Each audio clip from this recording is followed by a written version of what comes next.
ኢኮኖሚያዊ ስጋት ደቅኖ የቆየውን የሆርሙዝ ሰርጥ ውጥረትን ለማርገብ የሚደረጉ የዲፕሎማሲያዊ እንቅስቃሴዎች አዳዲስ ክስተቶችን እያስተናገዱ ነው። ሆርሙዝ የተባለችውን ጠባብ የባህር መተላለፊያ መስመር ከምንጊዜውም በላቀ ወሳኝነቷ ተገዳዳሪ ኃይሎችን ትከሻ እያለካካ ከቀጠናዊ ተጽዕኖ ባሻገር ዳፋው ለዓለም ጭምር ሁሉ ተርፏል። ይህ ቀጠናዊ ችግር መፍትሄ ሊያገኝ ይገባል በሚል ያንተምተው የማቀራረብ ሚና ለመወጣት እየተንቀሳቀሱ ያሉ ሀገራት እዚህም እዚያ አማራጭ ሀሳቦች ጋር እየታገሉ ነው። የአሜሪካው የውጭ ጉዳይ ሚኒስቴር እንዳስታወቀው አሜሪካና ኢራንን ወደ ድርድሩ ጠረጴዛ ለመመለስ የሚደረጉ ጥረቶች እጅግ አበረታች ደረጃ ላይ ስለመድረሳቸው ይፋ አድርገዋል። ይሁን እንጂ በዋሽንግተንና በቴህራን መካከል ያለው የውስጥ አለመተማመን የአሜሪካ የጦር መሳሪያዎች ክምችት መቀነስና በሌሎች የባህር መስመሮች የሚፈጸሙ ጥቃቶች ሂደቱን አሁንም አደጋ ላይ ጥለውታል።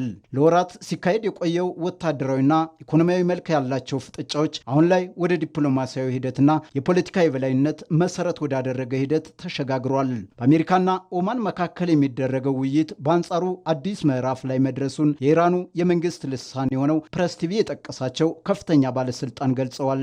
እንደ ኢራን ገለጻ ንግግሩ በሁለቱ የወደብ ባለቤት ሀገራት ማለትም ኢራንና ኦማን መካከል ብቻ የሚደረግ ቢሆንም አሜሪካና አጋሮቿ ሂደቱን በማስተጓጎልና ጣልቃ በመግባት ውይይቱ በስኬት እንዳይቋጭ ይባስ ብሎ እንዲዘገይ ማድረጋቸው ሌላ ውጤት ይዞ እንዳይመጣም ስጋት ፈጥሯል። በኦማን አጋዥነት የተዘጋጀ ያለው ስምምነት እስከ 3 ወራት የሚቆይ ጊዜያዊ አሰራርን መዘርጋትና የመርከቦችን ደህንነት የጠበቀ መውጫና መግቢያ መስመር መወሰን ያለመ ነው። ኢራን ከ1968 ጀምሮ በኦማን ግዛት ስር የነበረውን የቆየ የባህር መስመር በመቀየር አዲስ የማዕከላዊ ኮሪደር እንዲዘረጋ ፍላጎቷ ነው።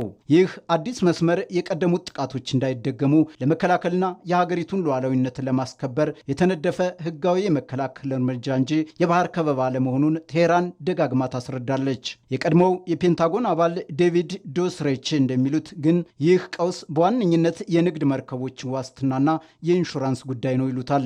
ሆኖም የድርድሩ መሻሻል በዓለም አቀፍ የነዳጅ ገበያ ላይ ፈጣን እፎይታን በመፍጠር የብሬት ድፍድፍ ነዳጅ ላይ ከ5 በመቶ በላይ እንዲቀንስ አድርጓል። ይሁን እንጂ በዲፕሎማሲው ሂደት ላይ በዋሽንግተንና ቴህራን መካከል ግልጽ የንግግር አለመጣጣም ይታያል። የአሜሪካው የውጭ ጉዳይ ሚኒስትር ማርክ ሩቢዮና የፋይናንስ ሚኒስትሩ ስኮት ቤስት ድርድሩ ውጤት እያሳየ መሆኑን በአጭር ጊዜ ውስጥ ስምምነት ላይ ሊደረስ እንደሚችል ተስፋቸውን ገልጸዋል። በአንጻሩ ኢራን ከአሜሪካ ጋር ምንም አይነት ቀጥተኛ ድርድር እንዳልጀመረችና አሜሪካ በድርድሩ ውስጥ ምንም አይነት ህጋዊ ወይም ጂኦግራፊያዊ ቦታ እንደሌላት ገልጻለች። የኢራን ባለስልጣናት ፕሬዝደንት ዶናልድ ትራምፕ ለሀገር ውስጥ ፖለቲካዊ ፍጆታ ነው ሲሉ ድርድሩን እኔ እየመራሁት ነው የሚል ሐሰተኛ ትረካ በመፍጠር ሂደቱን እያስተጓጉሉ ነው ሲሉ ይወነጅላሉ።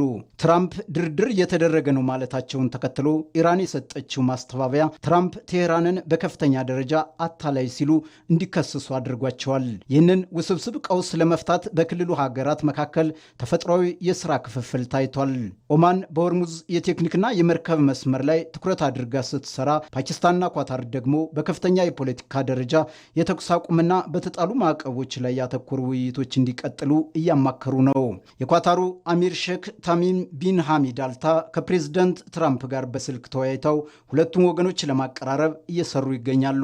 የሆርሙዝ ድርድር ተስፋ ቢያሳይም በየመን በኩል የሁቲ አማጽያን በሳውዲ አረቢያ ላይ ያወጁት የባህር ከበባ ለመቆምም ሌላው የድርድሩን ሂደት ወደኋላ ለመመለስ ተስፋ የሚያስቆርጥ ሆኖ እየታየ ይገኛል። በቅርቡ የህንድን ሰንደቅ ዓላማ እያውለበለበች የምትጓዝ የንግድ መርከብ ላይ በተፈጸመ ጥቃት ሳቢያ የመስጠም አደጋ ማጋጠሙም ሌላው ክስተት ሆኗል። ታዲያ አሁን ድርድሩ ለቀጠናው ምን አዲስ ተስፋ ይዞ ይመጣል የሚለው በጉጉት የሚጠበቅ ጉዳይ ሆኗል።